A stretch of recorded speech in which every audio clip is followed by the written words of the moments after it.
Gua nanya, pada ngapain lu di sini? Ah, itu kenapa muka lu bonyok begitu, han? Dia dipukul sama teman sebangkunya. Dan gue sebagai sahabat dia, gue nggak terima. Gue mau ngasih pelajaran sama orang yang mukul dia, tapi orangnya nggak masuk. Terus lu ngapain di sini? Gue nyuruh dia nelpon orangnya. Gue tunggu di sini, gue nggak terima. Lu juga nggak usah bikin rusuh. Lu jangan main hakim sendiri. Kalau lu mau beresin masalah sama dia, lu di luar, jangan di sini. Paham? Siapa nama yang mukulin dia? Biar gua yang laporin ke kepala sekolah. Besok gua panggil orangnya. Gino, anak kelas 1. Hah? Gino?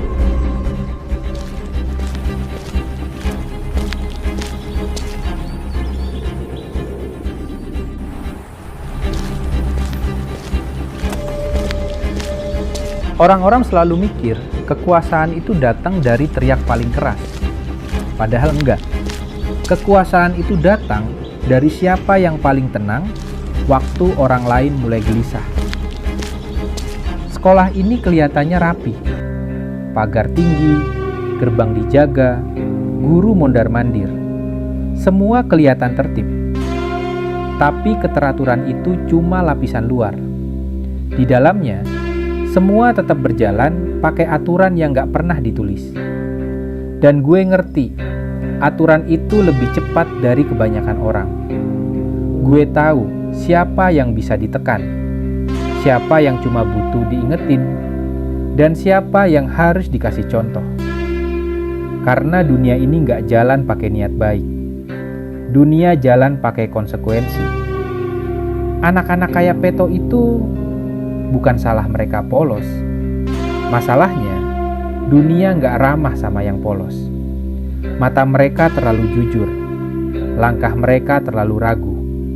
Dan di tempat kayak gini, keraguan itu bau. Bisa dicium dari jauh. Satpam baru itu datang dengan langkah tenang. Seragamnya masih kaku. Tatapannya nggak sibuk nyari aman. Itu yang bikin gue langsung waspada. Orang kayak gitu bukan tipe tukang ribut. Mereka tipe yang nyimpen keputusan sampai waktunya pas. Dan itu lebih bahaya. Dia berdiri dekat anak botak itu. Nanya pelan, gak maksa, gak sok pahlawan. Banyak orang dewasa bikin kesalahan yang sama. Mereka kira kebaikan itu cukup. Padahal, kebaikan tanpa posisi cuma bikin lu jadi sasaran. Gue gak marah waktu lihat itu. Gue ngitung. Kalau anak botak itu ngomong, ceritanya bisa naik. Kalau ceritanya naik, nama-nama mulai dicatat. Kalau nama dicatat, semua yang selama ini rapi bisa berantakan. Dan gue benci ketidakpastian. Gue bukan tipe orang yang bertindak pakai emosi. Emosi itu mahal, dan hasilnya sering ceroboh. Yang gue lakuin selalu ada jaraknya, ada lapisnya. Bikin orang mikir kalau mereka masih punya pilihan, padahal enggak. Orang sering bilang, lu kejam bet. Padahal gue cuma jujur sama sistem. Sistem ini gak peduli lu baik atau enggak. Yang penting, lu tahu posisi. Gue berdiri bukan karena gue paling kuat. Gue berdiri karena gue paling siap ngambil keputusan yang orang lain hindari. Satpam baru itu mungkin ngerasa dia udah bikin perubahan hari ini. Mungkin dia pulang dengan perasaan, setidaknya satu anak gue lindungin. Biarin. Perubahan gak diukur dari satu hari. Perubahan diukur dari apa yang masih bertahan setelah semua orang pulang. Dan gue masih ada. Jika anak botak itu mulai berani angkat kepala, itu bukan kemenangan. Itu awal masalah. Karena berani itu mahal, dan selalu ada harga yang harus dibayar. Gue gak perlu nyentuh dia lagi. Sentuhan itu jejak. Jejak itu bukti.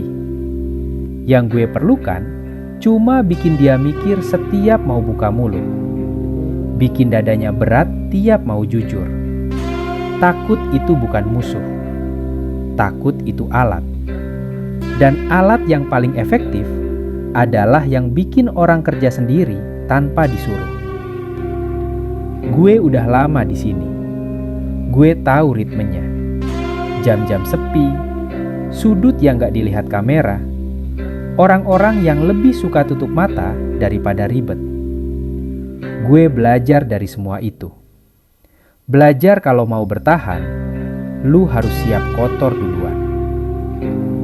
Satam itu kelihatan lurus, dan orang lurus selalu bikin dua kemungkinan. Mereka patah atau mereka jadi masalah. Kalau dia patah, selesai. Kalau dia jadi masalah, ya gue sesuaikan. Gue gak pernah bilang gue orang baik. Gue juga gak pernah ngaku pahlawan. Gue cuma orang yang ambil alih ruang kosong yang ditinggalin orang-orang pengecut.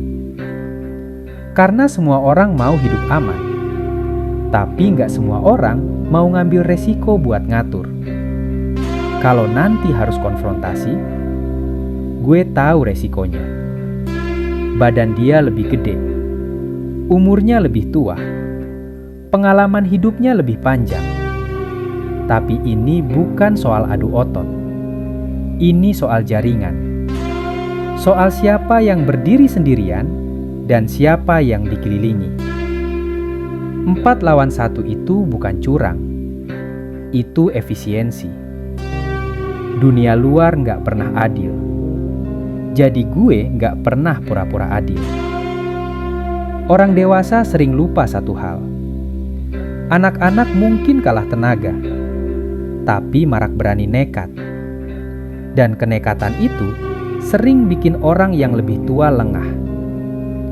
Nama gue bukan sekedar nama. Itu sinyal. Sinyal buat mikir 2 kali. Sinyal buat nunduk sedikit. Sinyal buat diam kalau nggak siap konsekuensi. Dan selama sinyal itu masih bekerja, posisi gue aman. Orang mungkin penasaran, kenapa gue segitunya jaga kendali? Jawabannya sederhana. Karena gue pernah ngerasain hidup tanpa kendali. Ada orang yang hidupnya hancur pelan-pelan, tanpa suara, tanpa yang peduli. Dan gue janji satu hal ke diri gue sendiri. Gue gak bakal jadi orang itu lagi. Kalau dunia maksa gue keras, gue jadi keras. Kalau dunia minta bukti, gue kasih hasil. Orang boleh bilang ini salah. Moral boleh ceramah. Aturan boleh dicetak tebal. Tapi aturan gak pernah bayarin apa-apa. Dan moral gak pernah jamin lu aman. Gue gak minta dimengerti. Gue cuma minta ruang. Tapi dunia gak berubah karena satu orang. Dunia berubah karena siapa yang paling lama tahan berdiri. Dan sejauh ini adalah gua.